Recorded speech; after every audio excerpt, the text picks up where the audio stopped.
Hey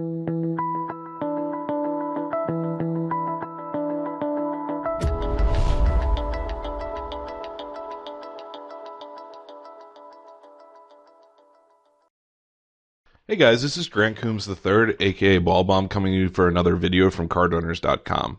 In this video, I'm actually I looked through the forums to find some interesting hands over the last, I think it was about 3 months, was probably the last I went back through. And there came up a number of interesting discussions. First of all, there were a few spots where I just completely agreed with some of the posters in the forums, but I thought that I had some few other things to add to the conclusions that were made that hopefully will be of use to you. And then there's some other interesting spots where I think I probably disagree with a few of the main posters in the forums, and we'll talk about how I disagree, and then hopefully it'll be a really good video. The last one that I did was pretty well received, so let's just get right into it. The first question I have is from member Strohack here, and it's from 100 NL. He said he's playing a 6-max table, but he is just playing heads up, and it's only his 10th hand here. He has a good basic min betting strategy, which is, I think, ideal. I think almost every heads up player would agree with that. And his opponent raises to 8 big blinds, and he ends up calling with pocket fives. His question, first of all, is this pre-flop called too loose? Secondly, once it goes to the flop, I think he gets a super standard c-bet that he probably should expect his opponent to be c-betting just about 100%. And I believe in reaction to that, he then makes it 25, and when his opponent shoves, he ends up folding. So he's asking, is a call better on this board?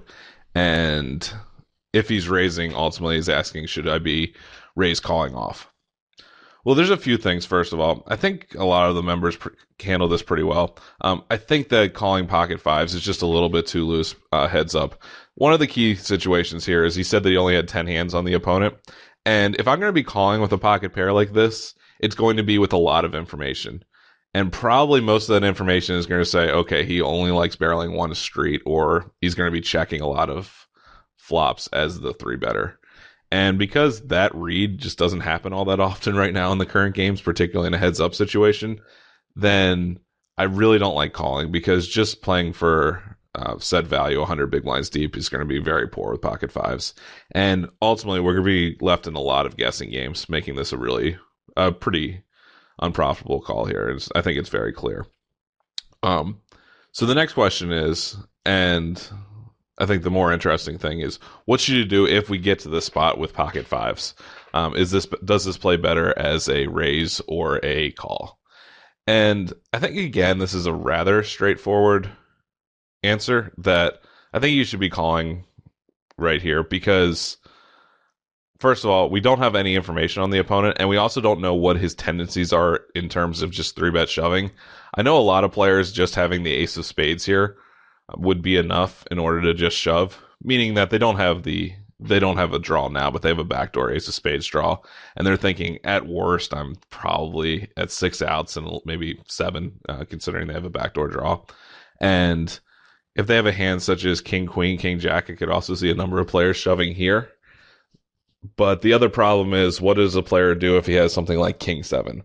A lot of them will probably be shoving as well, and it's not going to be necessarily just as binary as, oh, I have a bluff or I have a monster and I'm going to be shoving with both of those. It actually could be slightly merged here against us. So I think calling here is by far the best play. We can use our position, and certainly I would assume on this board, I pretty much think that 2 barrels here is really standard for most opponents. So I would sort of react by the river more so than anything else. I might fold if an ace came on the turn, and that's probably about it. But assuming that I would get here pre-flop, I would at least call 2 streets. And against an opponent that I don't know, I would probably be folding the river on just about everything. Unless it's maybe something like a king on the river that is such an enticing bluff card that I might be more willing to call off with pocket fives here. With that said, I think it's a pretty big mistake to get caught up in this. Now, I think this hand brings up a few questions, actually. The first one is something that one of my buddies really hammered home to me in the last probably year.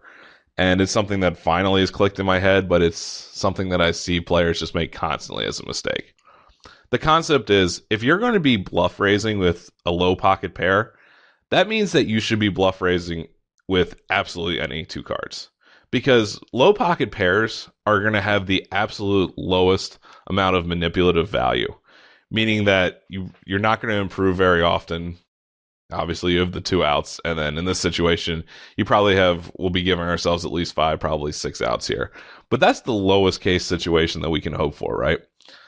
As opposed to, if we raise this board with something like King 6 of diamonds even, I would prefer that play. Or if you take a different situation, having at least one overcard or relevant backdoor draws is just going to be so valuable.